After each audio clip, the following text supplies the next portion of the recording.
The Johnson family reunion was supposed to be a celebration of love, life, and history. Every summer, dozens of relatives descended on the family's farm. Cousins running barefoot across the grass, aunts stirring pots of peach cobbler, uncles playing cards on the porch. But this year was different. Martha Johnson, the family matriarch, wanted to do something memorable. Inspired by a popular ancestry website, she ordered DNA kits for every single family member. 26 kits in total. She thought would be fun. She had no idea she had just set into motion the unmasking of a killer. It was a warm July morning when everyone arrived. The old farmhouse was buzzing with chatter. Kids carrying luggage upstairs, the smell of barbecue drifting from the smoker. Martha stood on the porch, watching everyone arrive with a proud smile. For a moment, she forgot about the health scares, the financial troubles, and the quiet feuds that had sometimes divided them. Today was about togetherness. When she revealed the DNA kits, everyone laughed. "You're always finding ways to make these reunions interesting, Mama," said her eldest son.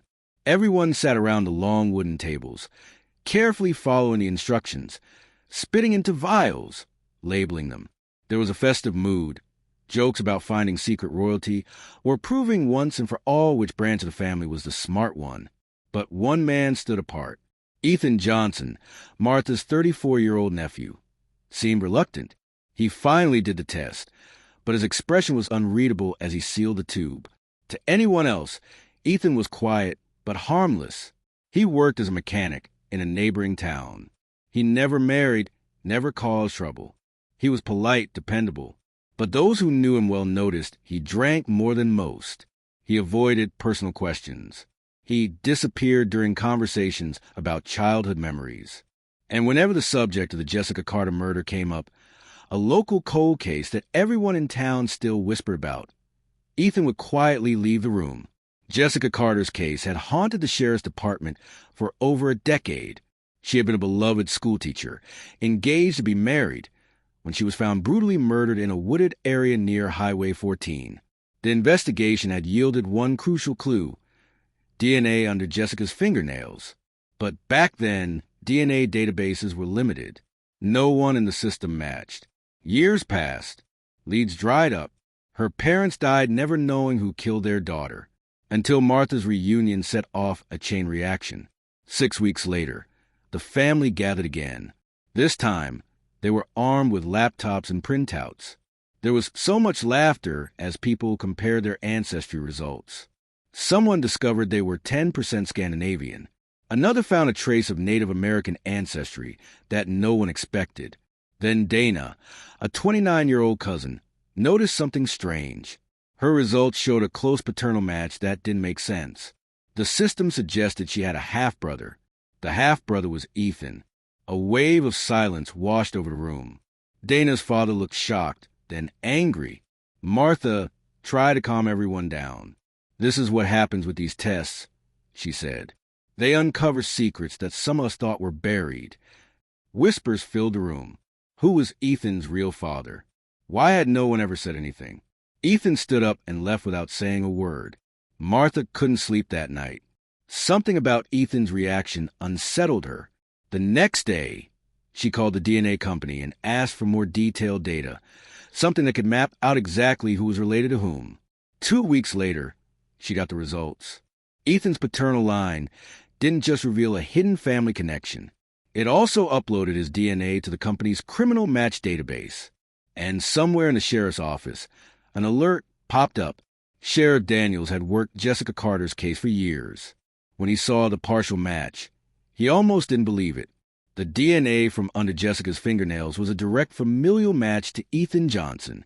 Within hours, detectives began quietly tailing Ethan, watching his house, his workplace, his routines. Detectives dug into Ethan's past. They found that in the months leading up to Jessica's death, Ethan had been seen with her several times. One witness claimed he saw the two of them arguing outside a diner. Another said Jessica once confided she was afraid of someone, but never said who. Police got a warrant to collect Ethan's discarded trash. Inside, they found a cigarette, but it was a match. Before making an arrest, detectives went to speak with Martha. She was devastated. Ethan was just a boy when his parents died, she said. I raised him like my own. This can't be true. But the evidence was overwhelming. The family was told to stay quiet while the sheriff prepared the arrest warrant. On a cool September morning, officers surrounded Ethan's home. He came out calmly, almost as if he was expecting them. You figured it out, didn't you? He said, smiling faintly. Inside his house, they found chilling evidence. Jessica's necklace, hidden in a shoebox, newspaper clippings about the murder, a knife with traces of blood. At first, Ethan denied everything. But as detectives laid out the DNA evidence, the witness statements and the physical evidence, he broke down. He admitted to killing Jessica. He claimed it wasn't premeditated, that she threatened to reveal something from his past, and he snapped. He described the night in horrifying detail. The trial was explosive. Family members testified about Ethan's childhood, his temper, his long history of secrecy. Dana testified about the moment she discovered they were half-siblings. The jury deliberated for less than a day. Ethan was found guilty of first-degree murder and sentenced to life without parole. The Johnson family has never fully recovered. Martha sold the farmhouse. She couldn't bear to host another reunion there. Dana stopped speaking to certain relatives. Some family members still visit Ethan in prison. Others never want to hear his name again.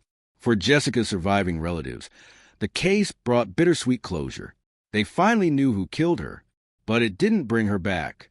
Today, the Johnsons still gather, but never in the same way. Martha keeps a framed picture of Jessica on her mantle, a reminder that the truth always finds a way to come out. And whenever someone suggests doing something fun at a family gathering, someone always says, half-jokingly, nothing that involves DNA tests. Because they will never forget the summer they found out that one of their own was a killer.